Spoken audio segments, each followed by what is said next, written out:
कैसे हैं आप सब। आई होप आप लोग सब ठीक है। यहाँ पे बहुत ज़ोर की बारिश हो रही है। बगल में हमारी ट्रेन है गुजरात मेल 12901। रिक्वेस्ट आई थी इस ट्रेन में जर्नी करने की, तो मैंने सोचा अब की बार अहमदाबाद इस ट्रेन में जाते हैं।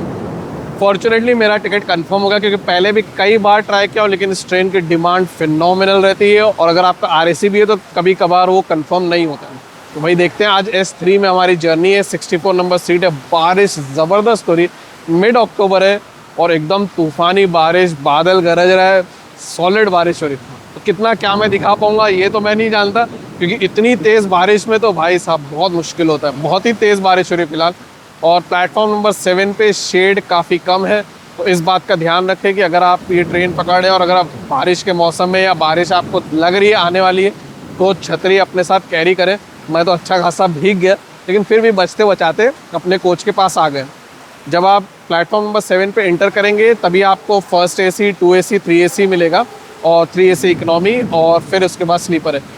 वेरिएशन भी हो सकता है, तो इसलिए अपना कोच पोजीशन चेकआउट कर लीजिए, वेल इन टाइम आइए, क्योंकि मेन लोकल ट्रेन से आप उतरेंगे या कहीं से भी आप आएंगे तो आपको हो सकता है काफ़ी ज़्यादा चलना पड़े। चलिए अब ट्रेन बोर्ड करते हैं। ज़्यादा टाइम बचा नहीं, बैग रखता हूँ, फिर टाइम रहा तो आपको लोकोमोटिव दिखाता हूँ। वो भी पता नहीं वहाँ तक पहुँच पाऊँगा कि नहीं। जो भी है, सबसे पहले अंदर चलते हैं, बैग रखते हैं और फिर देखते हैं आगे की जर्नी कैसे अनफोल्ड होती है।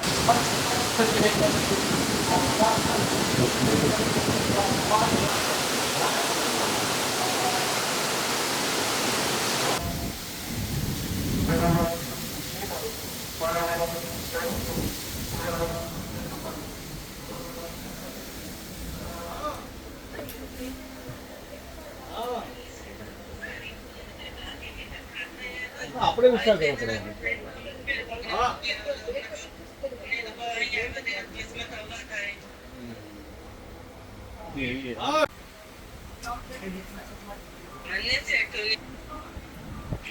तो अभी बैग रखा है और मैं आगे जा रहा हूँ, और कोच में पूरा पानी भरा हुआ है। आई मीन क्या ही कहना, कोई शेड नहीं है, कुछ नहीं है, तो पानी इतना ज़्यादा कोच के ऊपर गिर रहा है और बहुत सारे कोचेस पे गिर रहा है। एकदम आगे आ गया. एकदम कोच पे पानी भरा हुआ है, तो वो बहुत ही एक अजीब बात है कि लोग सामान कहाँ रखेंगे। अब यहाँ लोग भाग रहे हैं तो कुत्ता भी बेचारा भौंक रहा है। खैर आगे अब लोकोमोटिव आ गए, चलिए मैं आपको लोकोमोटिव दिखाता हूँ।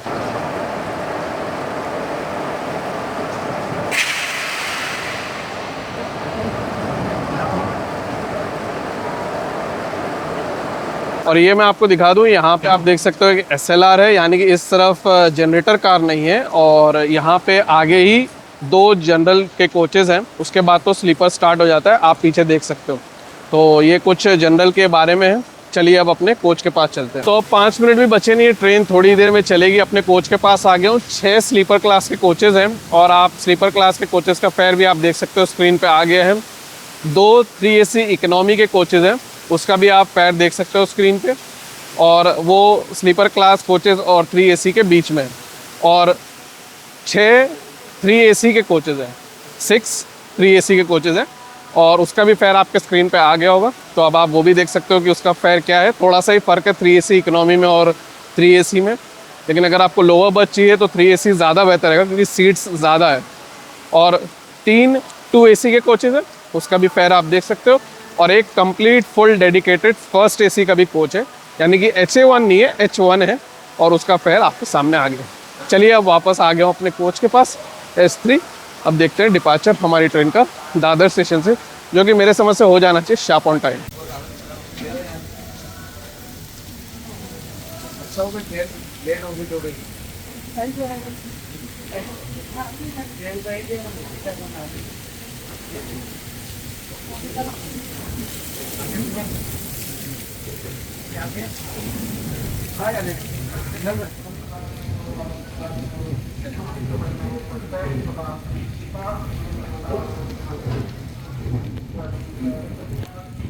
तो भाई उस ज़बरदस्त बारिश के बाद जब ट्रेन का डिपार्चर शुरू हुआ है तो बारिश भी एकदम हल्की हो गई। खैर अभी भी हो रही है, और पता नहीं क्यों अभी रुक गई है। I think may be second जो सिग्नल है उस पर क्लियरेंस नहीं मिला है, तो अब देखते हैं अगर बारिश कम रहेगी या नहीं भी रहेगी या ज़ोर की रहेगी, तब फिर तो शायद कुछ स्किप्स दिखाना मुश्किल रहेगा। लेकिन बांद्रा और अंधेरी का स्किप तो ज़रूर चेकआउट करेंगे। और भी कोई स्टेशंस की फास्ट स्किप रहेगा तो वो भी मैं आपके साथ शेयर करूँगा। और फिर पहुँचते हैं पहला स्टॉप बोरिवली। स्टॉप्स इसके अच्छे खासे हैं और इसे मुंबई सेंट्रल हापा डोरंटो एक्सप्रेस भी सुबह ओवरटेक करती है। मेरा प्लान ये है कि बोरिवली के बाद थोड़ा सोने की ट्राई करते हैं जल्दी, और फिर उसके बाद थोड़ा जल्दी उठने की कोशिश करते हैं, और मे बी वडोदरा या उसके बाद कहीं पे तो ओवरटेक होगा। तो मेरा प्लान ये है कि वडोदरा भले 3:30 बजे के आसपास आता है, लेकिन वडोदरा पे उठते हैं, वहाँ से फिर जर्नी देखते हैं अहमदाबाद तक, अगर जागने को ठीक रहा मैं तो। खैर ये मेरा प्लान है क्योंकि मुझे वो ओवरटेक देखना है। अगर होगा और फास्ट होगा तो मज़ा ही आ जाएगा। जैसा भी रहेगा, अगर कैप्चर करता हूँ तो भी शेयर करूँगा, नहीं भी कैप्चर किया तो भी मैं आपके साथ एक्सपीरियंस ज़रूर शेयर करूँगा इस ट्रेन में स्लीपर क्लास में कैसे। इतना मैं अभी ही आपसे कह सकता हूँ, अगर बारिश बहुत तेज़ है और चूँकि मुंबई और ये बेल्ट में यानी कि कोस्टल रीजन ऑफ महाराष्ट्र में बारिश अच्छी खासी होती है, तो बारिश के सीज़न में स्लीपर क्लास अवॉइड करें क्योंकि पानी अच्छा खासा कोच में आ जाता है। तो ये एक बहुत बड़ी दिक्कत हो सकती है, ख़ास तौर से अगर आपके पास सामान अच्छा खासा है तो। चलिए अब देखते हैं स्किप्स जब ये ट्रेन यहाँ से चलती है।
तो वो थे कुछ इंटरेस्टिंग स्किप्स जो मैंने कैप्चर किए। रन ओके था, कुछ जगहों पे अच्छा था, कुछ जगहों पे तो स्लो हो गई थी। मलाड पे तो बहुत ज़्यादा स्लो हो गई थी।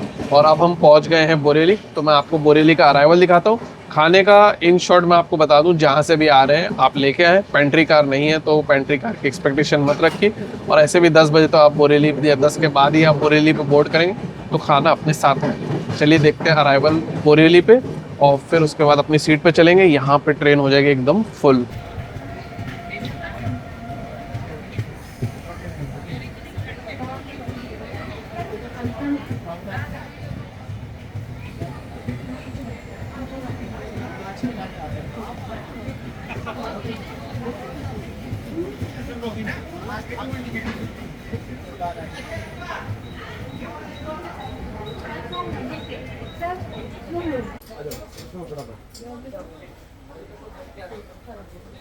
चलो अंदर चलो। चलो अंदर चलो बाबू। हाँ हाँ चलो हो गया, सिग्नल हो गया, चलो। क्लियर हो गया मैं।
Show 51515 intermediate authority, subsequently, railway audio and guidance.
तो हम पहुँचे हैं अहमदाबाद 5:51, 52 यानी एक आध मिनट का डिले। वो भी नहीं रहता, हम बिफोर टाइम पहुंच जाते, लेकिन आउटर पे काफ़ी देर तक खड़े रहे थे मणिनगर और अहमदाबाद के बीच में। एक्चुअली बीच में भी नहीं, अहमदाबाद से आई थिंक एक सिग्नल पहले।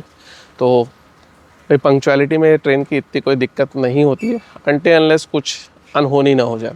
ऐसे ही एक अनहोनी मेरे साथ भी हो गई। वो ये था कि मेरे फ़ोन की बैटरी ख़त्म हो गई, जो कि मुझे एक्सपेक्टेड नहीं था। तो मैं सोच रहा था कि यार अहमदाबाद तक तो पहुंच जाना चाहिए, लेकिन जब सुबह उठा 3:30 बजे तो देखा कि फ़ोन में बैटरी नहीं है और साइड अपर सीट पे चार्जिंग पॉइंट नहीं है। तो मुझे चार्ज करने में बहुत दिक्कत हो रही थी, क्योंकि लोग सो रहे थे। नीचे वाली सीट यानी कि साइड लोअर सीट पे RAC सीट्स थी, तो भाई चार्जिंग पॉइंट भी स्लीपर क्लास में उतने नहीं रहते हैं जैसे कि डेडिकेटेड हर सीट के लिए हो। तो ये चीज़ का ध्यान रखिएगा, क्योंकि अगर ऐसी कुछ प्रॉब्लम हो गई तो आप परेशान हो सकते हैं। RPF बोरेली के बाद एक्टिव थी, स्लीपर क्लास में भी एक्टिव थी, डोर सब बंद कर दिए थे और किसी को भी ओपन नहीं करने दे रहे थे। मेरा ऐसा कोई प्लान भी नहीं था बोरेली के बाद ज़्यादा कुछ जागने का, क्योंकि मेरा प्लान था सुबह उठने का, जो कि मैं उठा भी था, लेकिन यूज़फुल नहीं रहा। फिर कभी इस ट्रेन में जर्नी करेंगे अगर मौका मिला तो। कंफर्टेबल है, कोई डिस्टर्बेंस नहीं है, पंक्चुअलिटी भी अच्छी है, और भाई ओवरनाइट है तो साफ़ सफाई का कोई ऐसा दिक्कत ही नहीं आपको महसूस होगी। लेकिन हाँ, बारिश है, जैसे मैंने स्टार्ट में बताया था, ध्यान रखिएगा पानी भर जाता है ट्रेन के अंदर। तो खैर बाद में वो साफ़ किए थे ऑन बोर्ड हाउसिंग स्टाफ ने, शायद आई थिंक 12-12 बजे जब सब लोग सेटल हो गए थे। तो सुबह जब मैं देखा तो पानी नहीं था, एकदम ड्राई हो गया था, तो वो काफ़ी अच्छा था। मुझे नहीं लगता मूवमेंट से हुआ होगा। खैर ये थी मेरी छोटी सी जर्नी अहमदाबाद आने के लिए मुंबई से गुजरात मेल में। आई होप आपको पसंद आए। अगर पसंद आई तो लाइक ज़रूर दबाइएगा। अगर चैनल पे नए हैं तो सब्सक्राइब करना ना भूलें। सवाल हो, कोई सजेशन हो, कोई फीडबैक हो तो कमेंट सेक्शन ज़रूर दीजिएगा। मिलेंगे फिर कोई इंटरेस्टिंग जर्नी में, तब तक अपना ख्याल रखें, मुस्कुराते रहें, ट्रैवल करें safely. Good bye for now.